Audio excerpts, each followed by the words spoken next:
Cue sheet. So in my ASCAP portal, I have lots of television shows that have used my music, which I'm very grateful for. And we can go into a television show series and expand it to see if there's any episodes and what episodes exist that have my music.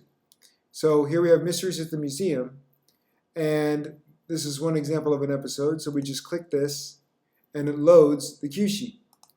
So the cue sheet lists all the music used in the production. So the production company is generally the one who supplies the cue sheet information to ASCAP because they're the ones who are producing the film for the TV or the movie.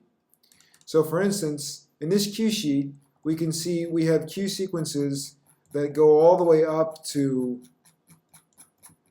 127.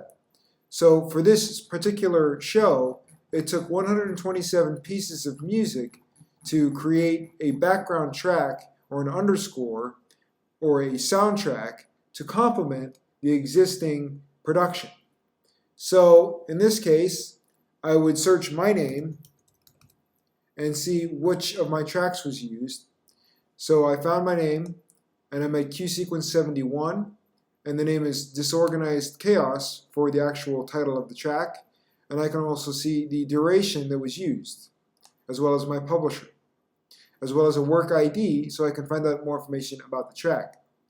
So this is an example of what a cue sheet is, and there are many different kinds of uses, and you can have a track that's used multiple times per episode. And the way that the track is used helps to calculate and structure the payment amount that the composer and publishers receive.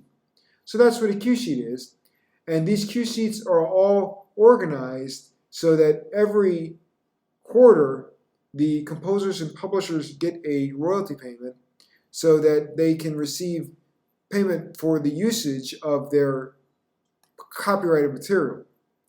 And so there might be 100 pages worth of information about cues that were used on different TV shows and different movies and in different ways, such as advertising or perhaps even on radio. So that's sort of the gist of what cue sheets are about and how they work and why they're very, very important. And these cue sheets are filed by production companies pretty shortly after, hopefully, the end of the production.